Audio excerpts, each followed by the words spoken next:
Hello everyone, this is Clary from Shadow Moon Tarot and I'm recording a response to Anthony's 31 Days of Tarot for 2019. This is a prompt for day 18. What cards relate to you personally, not just your astrology association or code cards? And the question is by Lizzie Bolton. Right, the first card that I relate to is a hermit, no surprise.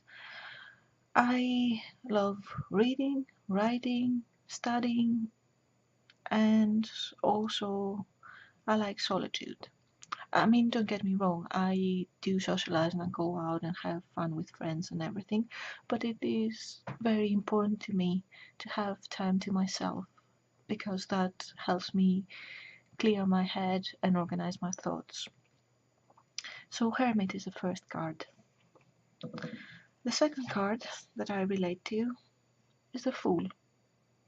I have spent many years of my life traveling between countries, back and forth, and having to start over and over again, like new houses, jobs, and everything. And I was living out of a suitcase, on a suitcase. So yeah, I can relate to that guy, especially the traditional depiction with that guy that is carrying all his belongings on his back. I relate to the enthusiasm of the new start, but also the uncertainty that goes with it. So Fool is the second card. The next one is the Nine of Swords, because quite often I suffer from anxiety, a lot of worrying, self-limiting beliefs, and that thing that many people do, that when you compare your life to your ideal life and you find it lacking and then you just want to cry. But yeah, that is this card for me. But the thing is that everything is in your head, really, and it's up to you what you do and how you decide to face your life. But yes, Nine of Swords. The next one is the Nine of Wands. Having been through a few crises, I quite often find myself being defensive, being like that guy waiting for the catastrophe to come, and you know that drains you, and but also makes you be alert all the time, and it's so tiring. But also it shows perseverance and personal strength, I think. So I can relate to this card as well. However, the card that has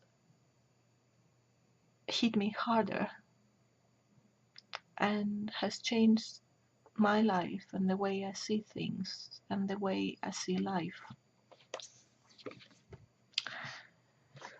is a Five of Pentacles. And I have a story about this card. It was about, like, I come from a family that used to be not rich, but like kind of well off. My dad used to be a wholesaler and business used to go fine, so we were quite comfortable with money. Until about 10 years ago, and it was the time where I had to go back to Greece for personal and like family issues. My mom had a problem and I had to move back there. I managed to get a job, it was paying well, and 3 months later, the economic crisis hit the country, and on that particular day, 20 people lost their jobs. They were laid off, and I was one of them. At the same time, the businesses started closing one after the other because the taxes were too high, the economy was really bad, the sales were really low, and yeah, it was a hard economic crisis. the EU was kind of pressing things, and the country almost went bankrupt. Almost.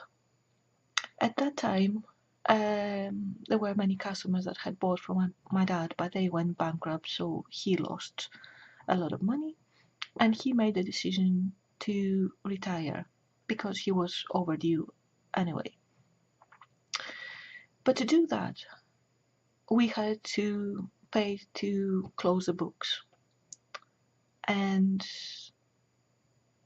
because of everything that had happened, there wasn't enough money, so I had to give all my savings in order for him to close the books. And that was fine. The problem is, though, that in that country, the state doesn't care about the people. And it takes quite a few months until they calculate what your pension should be. And for many months, you get nothing at all. However, at the same time, you have to pay bills, you still have to pay taxes, and you have to get food, right? For like 4 months, we had no income at all, and we had to borrow from here and there, but obviously other people were suffering as well, because it wasn't like a personal crisis. It wasn't that we did something wrong and we messed things up and we ended up in this situation. It was a general crisis and everyone was pretty much struggling. So after the 4 months, before the pension was about to get ready and we could have some money, we ran out of money. And things were really difficult, and at that point we didn't have enough food. So I thought, like, in my desperation, I thought, Mom, shall we go to the church and ask for some food? You know, like, because they do some charity things and they give food to homeless people and stuff. And that was so hard because, you know, it hits your pride and everything, and you don't really want to do it, but sometimes you have to do what you have to do. So we did, and we went there, and what I didn't know is that they need documentation, and they asked, have you got a house? And my mom said, yes, we do own a house. So their answer was, well, then you're not entitled to food. And that hit me hard, because at that point I was like, right, okay, we own a house, but we don't have to eat. What are we supposed to eat? Like the bricks and the windows? And that changed the way I see organized religion, the way I relate to people in need, the way I see life. So I totally relate with these people that are desperate. And I can relate with, you know, the misery and the despair of this card. But also, I see some light, because the winter doesn't last forever. And if this door doesn't open, some other door will. So you just need to stay strong. And this card for me is that people need to stay together and to have hope and to just hold on for a little bit longer until the winter goes. Thank you all for watching. If you like this video, please like and subscribe. Hope to see you again soon. Much love. Bye.